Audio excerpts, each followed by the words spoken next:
Yes, I will be the first, and I will start with a good morning to everyone. And I must, first of all, sincerely congratulate Yorgos Psathas and all the group for this interesting assimilation of innovative ideas and knowledge that is disseminated through the Athens Calls Athens event. And I also thank him for giving me this great opportunity to be among all of you in this endeavor, seeking the creations of the man in his future. In my talk, I will focus on the man's future, which to my opinion will be a great one. We plan for a great future, greatest than any future that previous revolutions have brought to us, despite the turbulent phase we are currently going through. Actually, this might be also a signal for reconsideration. Here I will speak about the space revolution, and it's a kind of hypothesis. Just look at it as in this way, in this direction. I will add to the impressive talk from Mukesh Bhatt yesterday, and I can only try to envision the future of humankind in relation to space a bit further based on some observations, a bit further in time. And I will elaborate on our readiness to conquer this vast territory and what changes space might impose on us. To do this, I have to tell you that I will base my ideas on the research I do the last 2 decades on the origins of life and the study of extraterrestrial materials. Therefore, any opinion expressed here has a source of inspiration or intuition from the evolution of life on our planet, starting from the first living organism that has formed here on Earth, anticipating on the information heritage we may have acquired from this first living entity. Next slide. I will start, first of all, by setting a reference point to this discussion. To date, we know only one place in the universe where life exists. This is our planet, planet Earth. And life on Earth exists in only an ultrafine veneer on its surface, which we call the biosphere. All living creatures that we know live in this biosphere, which extends only a couple of kilometers under the ground or in the oceans, and a couple of kilometers on the mountains, altogether about 5 kilometers. Earth's first life, our first ancestor, originated in this biosphere and remains here after about 3.8 billion years of evolution. I say 3.8 billion years because these are the oldest fossils we find on Earth. Biosphere is the interface between the solid Earth and its atmosphere, characterized by many physicochemical gradients, for example, temperature gradients, pressure gradients, different chemical concentrations and gradients.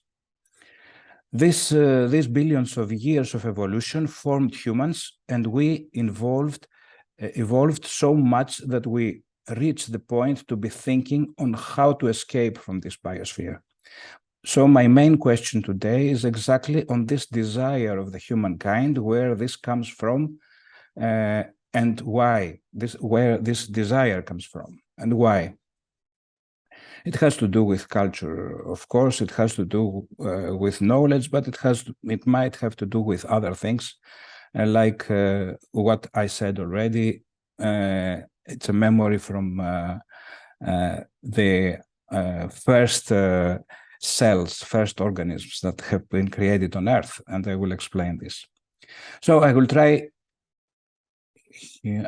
to find some answers by investigating if space is humanity's new territory. In the form of a question, this reads as follows: are we close in transforming ourselves into an interplanetary species? My intuitive answer to this is yes, we are, and I will try to explain why. I believe that this is true because, firstly, I strongly believe that life is an intrinsic property of our universe. As a close friend said, life is meant to exist. Then life is sustainable. It has been revived after multiple global natural catastrophes, always transformed, always more powerful, and always in increasing complexity. And we humans are the essence of life's sustainable evolution, and we are cursed to continue this legacy. We are also cursed to seek our true origins in the eternal space, more specifically in the galactic nebula and the atmospheres of the suns, where the first organic molecules have been synthesized, and this is in the area of astrochemistry, with new discoveries in the last decade. We have invented science and technology to perform this task. For example, in the name of our sustainability, we seek for resources in the outer space. We also do this because we realize that we have to stop exploiting further our overexploited planet, again based on keeping us sustainable, because home is home. But in doing that, many changes are awaiting us, and Mukesh spoke about those changes, and I show you my own list here on this slide. As you see, I do also focus on the word collaboration, but as Mukesh did in his talk. But we also need to do a few more things to achieve this task. One is to change our perception of the time-space domain and escape from our linear biological state. And by this, I mean this periodic ritual of sun goes up, sun goes down, moon comes, moon goes, rotation of the earth, rotation of the clock in any detail. And the other is to change our response to fear, and this should be a disruptive change. On this slide, you see the objectives of Europe for Space, which have been defined during the European Council meeting at ministerial level.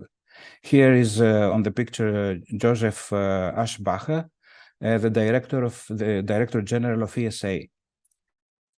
Although most of these objectives look like belonging down on the ground, the first one on the top left and the last one on the right bottom actually indicate our strong will to pursue what I have been telling you till now. All the other objectives provide the tools to achieve this. Now I will guide you through some examples on what we need to achieve, what we do already, and what we push forward in order to be an interplanetary species. So what are the expectations from accessing space? First of all, we have to acquire more scientific knowledge through discoveries. And that's why we continuously try to learn more and more about other planets, especially Mars. We see here a picture of NASA's Perseverance and the Ingenuity helicopter. And on the left bottom, you see how many times we have tried to approach Mars. It's really a large number. That shows something. We have already touched down on a comet and pursue more missions like this. This is the Churyumov-Gerasimenko comet from the Rosetta mission of ESA, and it comes from the Kuiper belt, and we touched down on the 12th of November 2014. The Philae one did. And here you see another effort. There are more like this. This is the Ryugu asteroid, and JAXA with Hayabusa mission, Hayabusa 2, managed to touch this asteroid and also bring back samples. The small pot you see with some dust and grains on the right bottom is exactly the material they brought back to Earth.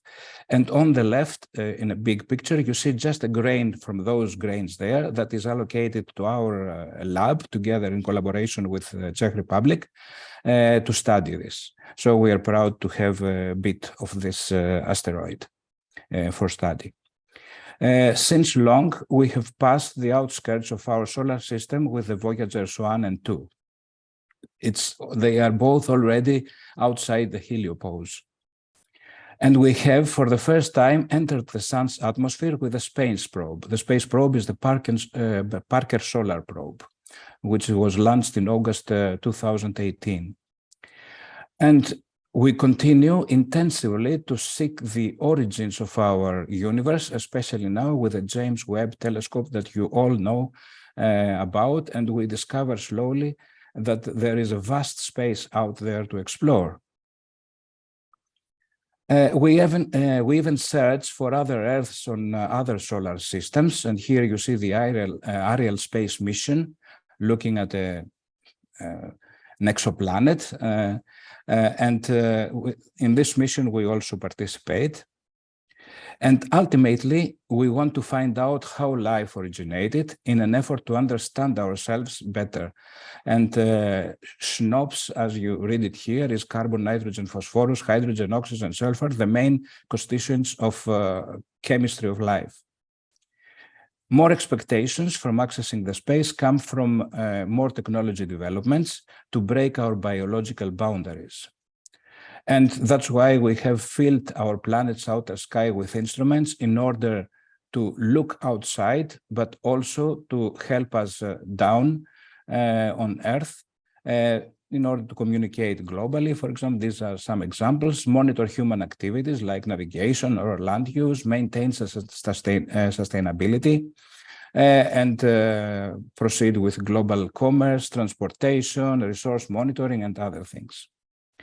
And we develop advanced technological tools to assist and enforce us to achieve our purpose, like the robots you see here, the exoskeletons, artificial intelligence, or quantum computing. And we even, for our entertainment, we even start making the space experience a commodity with space tourism. Here you see the plane of Virgin Galactic, and many other rich people are doing the same. But now, after all this, the question remains, are we ready to become a space race? I will show you some examples why I believe it is possible. Yes, we humans are used to live in extreme environments on our planet or on our own planet. For example, in deserts, in high mountains, Arctic areas. And it seems that we are really clever in doing so. We have tried and went to moon and came back again. We are testing always our limits in fear, patience, and perseverance through extreme sports. Why do we do extreme sports? We have to ask ourselves. And we learn from extreme environments while we are training and preparing for space missions. Here you see several missions in, for example, Antarctica, or exploration missions to test exploration methods on Iceland, in the depths of caves, or log isolation in other caves, or special units. And we have stayed long in microgravity on the International Space Station. At the same time, we do experiments to understand how we can proceed with technology, especially by testing materials in microgravity, making medical experiments, biological experiments, physical and chemical experiments. And I have to mention here that 10 years ago, me and a group from Romania have sent to ISS for several days some fungi for experimentation. And now, a little bit obscure to what I will say, but just look at the point of readiness for space and for difficult environments. Yes, we are used to live in dense, overpopulated and toxic cities, and often claustrophobic, miniaturized apartments. This is a kind of simulation of living inside a spaceship for very long and with many people in communities. Of course, we train ourselves and we acquire virtual experiences through science fiction films. And at the same time, we develop technologies to experiment and train our brains with virtual or mixed reality worlds. And I believe this is an example, but not exhaustive, list of the work we do intensively towards this disruptive experience, going to space. Therefore, we continue. We are going again back to the moon, for example, with Artemis launch. And we are constructing reusable rockets for space station or planet hopping trips. We think of how we could settle ourselves on another solar system body. And here you see a concept picture of how we could build houses, shelters on the moon. And we dream of making Mars a habitable planet. You see some concepts here, and the concept city on the right top, which, if Elon Musk manages to do it, it could be the new Athens. But we also plan mining the moon and asteroids for material resources. There are companies doing this already. And this is without excluding Greece from this endeavor, because now we are running an ESA project which has to do with oxygen farming on the moon. We develop an instrument as a group together with the University of Patras and the companies here in Greece to extract oxygen gas from the lunar soil. So now, after these examples, we have to concentrate on man and his creations, foresighting the future. These examples were not so exhaustive, but they might show a direction.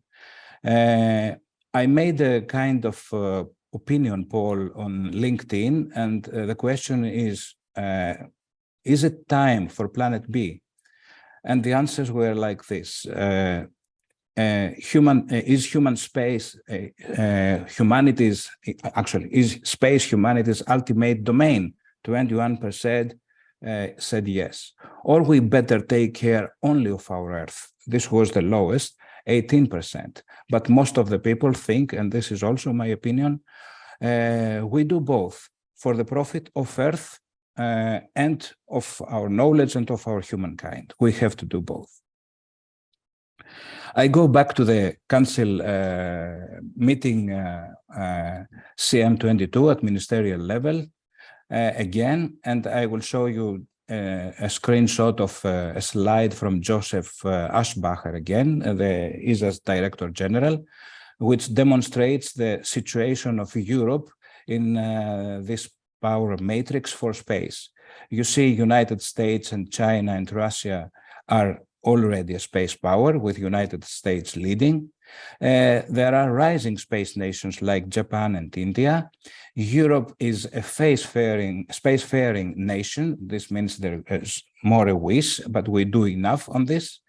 And because we belong in Europe and because we belong as country in the European Space Agency, we hope that Greece also follows this train. Greece is in the limited space nation. So we do efforts in this direction, and we hope that all of us, that we can assimilate and do larger efforts and work together with ESA towards becoming a space power. If you want to know more about these objectives and proposals from the CM22 Directorate, you can go to the link I show you on the top right.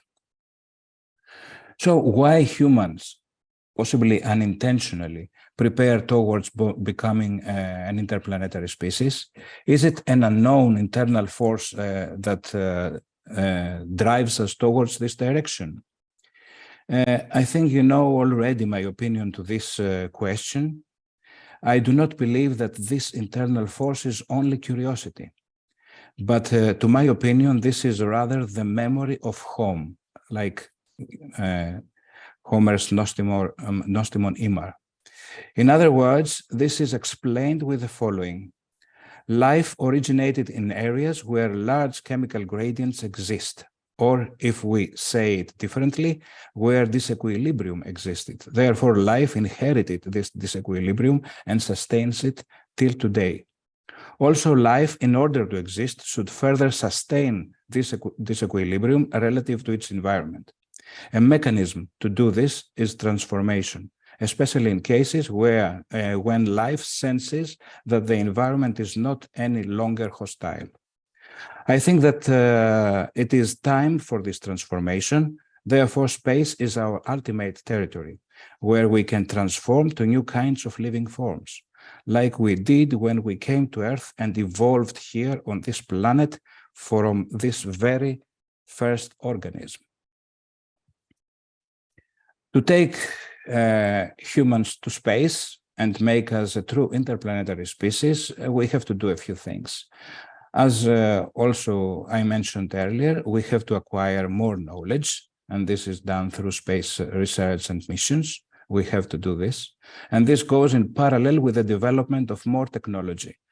We need someone to bring us there. We cannot do it with our biological bodies. That's why we need technology to help us in this and isolate our body from the harsh space environment.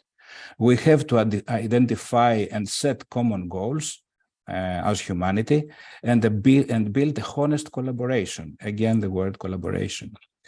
And we have to think disruptively, reinventing ethics and legislation to fit this new environment, because we need to collaborate, we need to also set those things. And for me, most important of all, modify our biological clocks and our linear way of thinking. And if you, I would like to thank you with this. And if you want to know more, there is a small conference, one-day conference that we try to ask and answer this question. Is it time for Planet B? The link is there, norcell.net, and you have to register in order to attend it. Thank you very much for your attention.